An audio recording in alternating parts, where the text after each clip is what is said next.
यहाँ पे इस पेज पे आ जाएंगे, swavalambancard.gov.in गवर्नमेंट की ये वेबसाइट है। तो ये है क्या, सबसे पहले वो मैं आपको बता देता हूँ। जैसे कि कोई डिसेबल है, किसी भी प्रकार से वो विकलांग है कोई भी व्यक्ति, तो वो सर्टिफिकेट बनवाता था पहले, उसको क्या है अब कार्ड का रूप दे दिया गया है। और ये अब नई सर्विस नहीं है, काफ़ी पुरानी सर्विस है, बस जस्ट मैं इसलिए वीडियो बना रहा हूँ कि जिन लोगों को नहीं पता उन लोगों को पता लग सके। इस पर मैं ऑलरेडी भी वीडियो बना चुका हूँ, लेकिन अभी फॉर्म में थोड़ा सा चेंजेस आया है, तो इस वजह से इसको मैं दोबारा बना रहा हूँ। तो यहाँ पे आ जाते हैं। तो मैंने आपको बताया कि डिसेबल्ड जो भी हैं, जो भी विकलांग लोग हैं, उनका ये कार्ड बनता है। जैसे कि उनका सर्टिफिकेट बनता था, उसको भी कार्ड का रूप दिया गया है, और इसको बोलते हैं UDID कार्ड। ओके, जिस तरीके से आपका आधार कार्ड होता है, इस तरीके से unique disability ID, okay, UDID। तो इस कार्ड को अप्लाई करने के लिए क्या करना पड़ेगा वो मैं आपको बता देता हूँ। सबसे पहले मैं आपको बता दूँ कि यहाँ पे ऑनलाइन एप्लीकेशन के गाइडेंस क्या हैं। 9 स्टेप में आपका बन जाता है। जैसे कि सबसे पहले आपको वेबसाइट पे जाना है, फिर अप्लाई ऑनलाइन करना है, जो भी डॉक्यूमेंट्स हैं वो अपलोड करते हैं। उसके बाद में CMO ऑफिस में डेटा सबमिट हो जाएगा, फिर वो अपने हिसाब से वेरीफाई करेंगे, कहीं भी जाना नहीं, फुल्ली ऑनलाइन है। ओके, फिर उसके बाद में इस तरीके से ये कुछ कुल मिला के 9 स्टेप हैं। उसके बाद में जैसे ही वो वेरीफाई हो जाता है, देन आपको मेल और मैसेज आ जाएगा। फिर उसके बाद में आप डाउनलोड और प्रिंट कर सकते हैं। साथ ही साथ कार्ड जो है वो भेज भी दिया जाता है, डिस्पैच कर दिया जाता है। ये कार्ड किस तरीके का होता है, जिस तरीके से आपका ATM कार्ड होता है उस तरीके से स्वावलंबन कार्ड होता है। फिर इसके बेनिफिट्स क्या हैं, जिस तरीके से आपको सर्टिफिकेट के बेनिफिट मिलते थे, विकलांग सर्टिफिकेट, उसी तरीके से इसके भी बेनिफिट मिलेंगे। थोड़ा सा एक्स्ट्रा बेनिफिट भी इसमें आपको मिल जाते हैं। पढ़ने के लिए आप जो है लिंक डिस्क्रिप्शन में है, पढ़ सकते हैं। फिर चलिए शुरू करते हैं यहाँ पे किस तरीके से अप्लाई करना। तो यहाँ पे आप देख सकते हैं apply for disability certificate and UDID card. Okay, इस पर ही क्लिक कर दीजिए। क्लिक करते ही आपके सामने कुछ इस तरीके से आ जाता है। अब यहाँ पे आपको 4 स्टेप बताए गए हैं। यहाँ पे personal detail, disability details, employment details और आइडेंटिटी डिटेल्स, ये आपको भर लेने हैं पूरे। इसके साथ अगर आप इस फॉर्म को भरना चाहते हैं, उससे पहले यहाँ पे आप डाउनलोड फॉर्म, इस तरीके से एक ऑप्शन है, इस पर आप क्लिक कीजिएगा तो एक PDF का फॉर्म ओपन हो जाएगा आपके सामने कुछ इस तरीके से। तो सबसे पहले आप इसको प्रिंट कर लीजिए और भर लीजिए, जिससे कि जब आप ऑनलाइन फॉर्म फिलअप करें तो आपको परेशानी बिल्कुल ना हो, क्योंकि वो यहाँ पे जो स्टेप आपसे पूछे जाएंगे वो इस फॉर्म में दिए गए हैं। तो जब भी कस्टमर आपके पास आए या फिर आप अपना खुद का बना रहे हैं, तो आप इस फॉर्म को भर लीजिए, जिससे कि जब ऑनलाइन करें आप तो आपको 1% भी इशू ना हो। तो चलिए इस फॉर्म को आप भर लीजिएगा। फिलहाल मैं ऑनलाइन की बात करता हूँ। तो यहाँ पे पर्सनल डिटेल में आपका नाम पूछा जा रहा है, तो आप अपना आधार कार्ड निकाल लीजिए और उसमें जो भी नाम दिया गया है वो आप लिख दीजिए। जैसे फर्स्ट नेम, मिडिल नेम और लास्ट नेम, जो भी आपका नाम है वो यहाँ पे डाल दीजिए। फिर उसके बाद में हिंदी में पूछा जा रहा है आवेदक का पहला नाम, तो हिंदी में यहाँ डालिए। अगर मिडिल नेम है कुछ वो वहाँ पे डालिए, और उपनाम है यानी सर नेम तो यहाँ पे डालिए। नीचे बढ़ते हैं तो यहाँ पे जो भी एप्लीकेंट है उसके पिता का क्या नाम है वो आपको यहाँ पे डालना है इंग्लिश में। फिर माता का नाम यहाँ पे इंग्लिश में। फिर डेट ऑफ बर्थ यहाँ पे डालनी है। फिर सेम चीज़ हिंदी में नीचे डाल देना है आपको, माता का नाम यहाँ पे डाल देना है। फिर एज जो है ये auto calculate based on date of birth, जो भी डेट ऑफ बर्थ आप यहाँ पे डालेंगे उस तरीके से ये ऑटोमेटिक डिटेक्ट कर लेगा, आपको डालने की ज़रूरत नहीं है। जैसे कि मैं यहाँ पे डाल देता हूँ, देखिए यहाँ पे ऑटोमेटिक आ चुका है। अब यहाँ पे आपको जेंडर पूछा जा रहा है कि जो भी अप्लाई कर रहा है उसका जेंडर क्या है, मेल है, फीमेल है या फिर ट्रांसजेंडर या अदर जेंडर, वो यहाँ पे आप डाल दीजिए।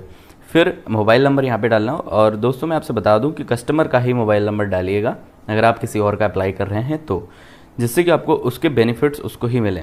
ओके, तो वैलिड मोबाइल नंबर डालिए जो कि चल रहा हो। फिर ईमेल आईडी यहाँ पे मांगी जा रही है। ईमेल आईडी अगर कस्टमर के पास नहीं है तो आप अपना डाल सकते हैं, अगर है तो उन्हीं का मेल आईडी डाल दें। फिर मार्क ऑफ आइडेंटिफिकेशन, अगर बॉडी पे, स्किन पे कहीं पे भी कोई ऐसा मार्क है जिससे आइडेंटिफिकेशन हो सकता है तो वो आप यहाँ पे डाल दीजिए।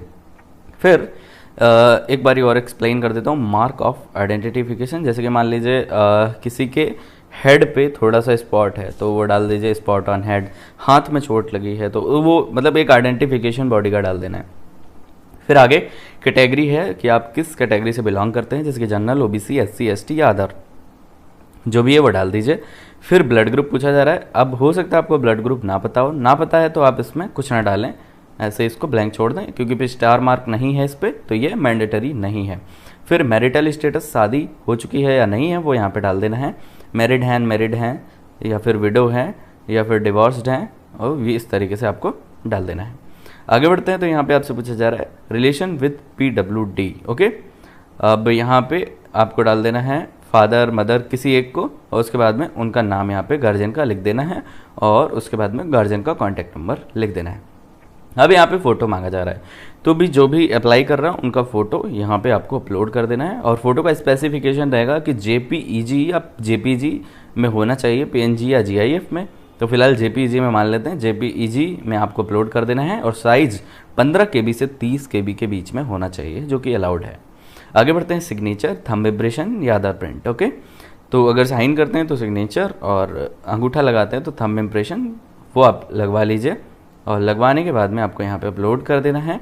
और अंगूठे की बात करें तो यहाँ पे आपको लेफ्ट हैंड साइड का अंगूठा लगवाना है, यानी कि उल्टे हाथ का। अब यहाँ पे उसको भी आपको अपलोड कर देना है और ये 3 KB से 30 KB के बीच में होना चाहिए। ओके, अब ये हो गया। आगे बढ़ते हैं, फिर यहाँ पे एड्रेस ऑफ कॉरेस्पॉन्डेंस। ओके, आपका पत्राचार का पता क्या है वो यहाँ पे डाल देना है। आप अपना एड्रेस डालिए, उसी चीज़ को आप नीचे हिंदी में डालिए। फिर आपका स्टेट क्या है, भारत के किस स्टेट से आप बिलोंग करते हैं वो डालिए। फिर डिस्ट्रिक्ट, फिर उसके बाद में सब डिस्ट्रिक्ट या तहसील, फिर आपका गांव का नाम या फिर ब्लॉक का नाम वो डालना है। फिर आपको अपना पिन कोड डालना है, पोस्टल पिन कोड। और उसके बाद में nature of documents for address proof. आप अपने एड्रेस प्रूफ के लिए जो भी आपने एड्रेस यहाँ पे डाला उसके लिए आईडी प्रूफ में क्या लगाएंगे। तो आप आधार कार्ड लगाना चाहते हैं तो आप यहाँ पे क्लिक कीजिएगा, या फिर इसमें बहुत सारी चीज़ें हैं जो भी आपके पास सर्टिफिकेट वगैरह अवेलेबल हो वो यहाँ पे आप डाल सकते हैं। फिलहाल आधार कार्ड लगभग सभी के पास है तो आप यहाँ पे आधार कार्ड डाल सकते हैं। फिर उसके बाद में वही चीज़ यहाँ पे आपको अपलोड कर देनी है एड्रेस प्रूफ में।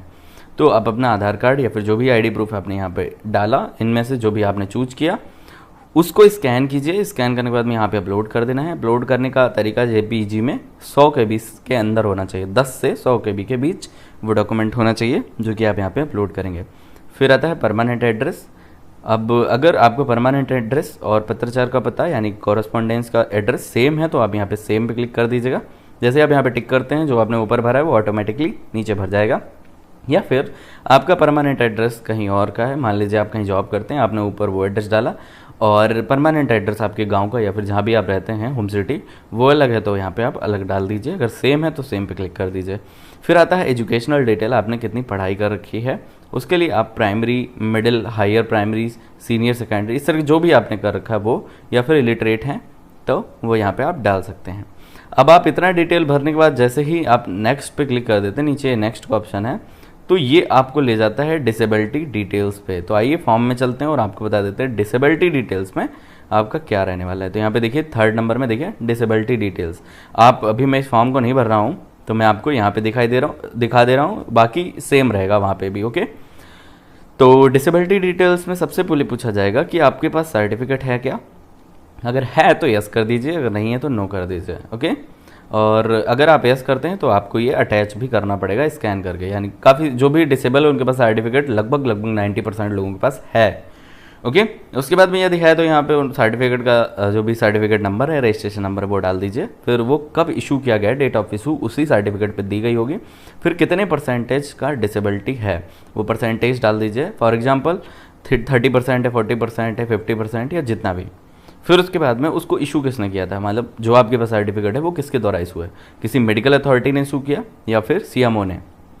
ओके, अब उसके बाद में डिसेबिलिटी का टाइप क्या है, मतलब किस तरीके की डिसेबिलिटी, ब्लाइंडनेस है या फिर लो विजन है, जो भी है वो भी सर्टिफिकेट पर दी गई होगी। आप उससे चूज कर सकते हैं। फिर उसके बाद में आपसे पूछा जा रहा है क्या ये डिसेबिलिटी जन्म से है या फिर पैदा होने के बाद में किसी इंसिडेंट की वजह से हुई। तो आप अगर जन्म से है तो यस कर दीजिएगा, नहीं है तो नो कर दीजिएगा। फिर अगर नो करते हैं तो ये पूछा जाएगा डिसेबिलिटी कब से है, तो वो इन ईयर्स में डाल दीजिए। अगर आपको किसी तरीके की पेंशन मिलती है तो उसका भी डिटेल यहाँ पे आपको देना पड़ेगा। फिर आते हैं डिसेबिलिटी एरिया, आपके बॉडी में किस पार्ट में जो है डिसेबिलिटी है, चेस्ट में है, ईयर्स में, हेड में, जो भी है वो भी सर्टिफिकेट पे दिया हुआ होगा, वो आपको यहाँ पे टिक करना है। फिर डिसेबिलिटी कैसे हुई, अगर आपने यहाँ पे जन्म से डाला था तो यहाँ पे ये नहीं भरना पड़ेगा। अगर आपने डाला था कि जन्म से नहीं है तो किस तरीके से हुई, एक्सीडेंट हुआ था या फिर जो भी। आगे बढ़ते हैं। फिर यहाँ पे आप फॉर्म में देखिएगा, जैसे ही आप आगे बढ़ेंगे नेक्स्ट पे तो आएगा एम्प्लॉयमेंट डिटेल। तो एम्प्लॉयमेंट डिटेल भी आपके फॉर्म में दी गई हैं।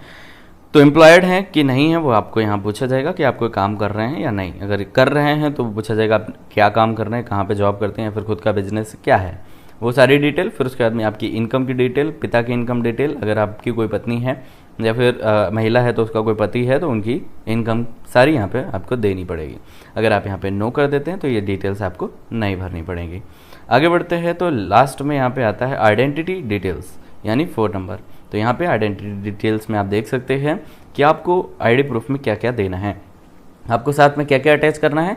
तो ये सारी चीज़ें यहाँ पे आपको दी गई हैं, इसमें से किसी एक को आप अटैच कर दीजिए। आप अपना driving licence, PAN card, ration card, voter ID card या आधार कार्ड, इसमें से जो आप अटैच करना चाहते हैं वो यहाँ पे आप अटैच कीजिए।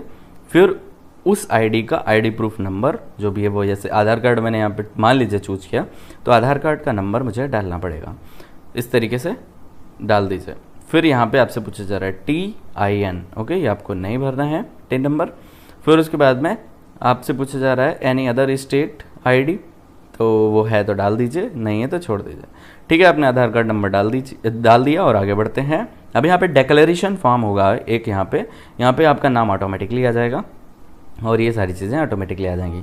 तो इस तरीके से आप फॉर्म को पूरा फिलअप कर लेंगे। फिलअप करने के बाद में आप फॉर्म को कर देंगे सबमिट करते वक्त ये प्रीव्यू देगा कि आपने जो डिटेल भरी वो आप एक बारी देख लीजिए।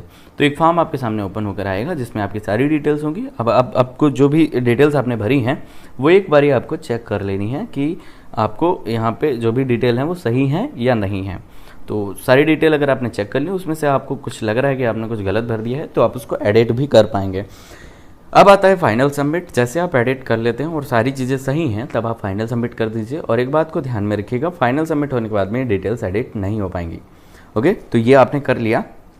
अब आपको एक मेल आएगा और साथ ही साथ मैसेज आएगा जिसमें आपका रजिस्ट्रेशन नंबर आपको मिल जाएगा। तो इस तरीके से आपने अप्लाई कर लिया है। अब आगे बढ़ते हैं होम पे कि आगे की प्रोसेस क्या रहेगी। तो अब ये आपका स्टेप कंप्लीट हो चुका है अप्लाई ऑनलाइन का। अब इसके बाद में आपको कुछ भी नहीं करना है, बस वेट करना है कि ये वेरिफिकेशन हो जाए। आप इसी वेबसाइट पे आकर 1 हफ्ते के बाद अपना स्टेटस चेक कर सकते हैं। और जब तक आपका अप्रूव नहीं होता है या फिर आपको कार्ड नहीं मिलता, तब तक आप अपना स्टेटस चेक कर पाएंगे। इस तरीके से देख सकते हैं ये वेबसाइट ओपन हो चुकी है। अब यहाँ पे देख सकते हैं आपको बताया गया है ट्रैक योर एप्लीकेशन स्टेटस।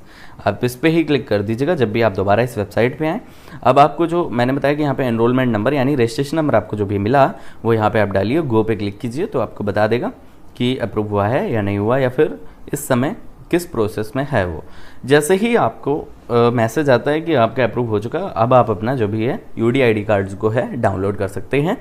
तो आपको इस वाले पे आना है, जैसे कि मैंने आपको यहाँ पे बताया, download your e disability card and UDID card. यहाँ पे आने के बाद में अकाउंट बनाने को बोलता है, तो आपको यहाँ पे रजिस्ट्रेशन कर लेना है। उसके बाद में यहाँ पे या तो लॉगिन कर लेना है। लॉगिन करने के लिए जो भी आपको एनरोलमेंट नंबर मिला था वो, डेट ऑफ बर्थ आपको डालनी है और कैप्चा कोड यहाँ पे था, लॉगिन कर लीजिए। जैसे आप यहाँ पे लॉगिन करते हैं देन आप उसको डाउनलोड कर पाएंगे। साथ ही साथ आपको वो कार्ड पोस्ट के द्वारा या फिर कुरियर के द्वारा भेज भी दिया जाएगा गवर्नमेंट के द्वारा। जैसे वो कार्ड आपको मिल जाता है उससे पहले आप निकाल भी सकते हैं और यूज कर सकते हैं। तो इस तरीके से आप जो है अपना UDID कार्ड अप्लाई कर सकते हैं। और ये सर्विस अगर आप अपने सेंटर पे देना चाहते हैं तो बिल्कुल फ्री है, कोई भी इसका पोर्टल नहीं है, सीधा वेबसाइट पे जाओ और अप्लाई कर सकते हैं। इसी के साथ आप कोई कॉन्टैक्ट डिटेल यहाँ पे आपको दी गई हैं। अगर आपको कोई पूछताछ करनी, कोई सवाल या सुझाव करना है तो उसके लिए यहाँ पे देखिए डायरेक्टर जो हैं श्री विकास प्रसाद, ये ऑफिस का डिटेल, और ये नीचे vikas.prasad@nic.in मेल ID दी गई है। साथ ही साथ कॉन्टैक्ट अस का फॉर्म दिया गया है। अपना नाम डालिए, सब्जेक्ट डालिए, किस विषय में आप पूछना चाहते हैं, बात करना चाहते हैं, अपना मेल ID, और यहाँ पे आप जो भी कहना चाहते हैं मैसेज में लिख के सबमिट कर सकते हैं। इस तरीके से आप जो है कॉन्टैक्ट कर पाओगे।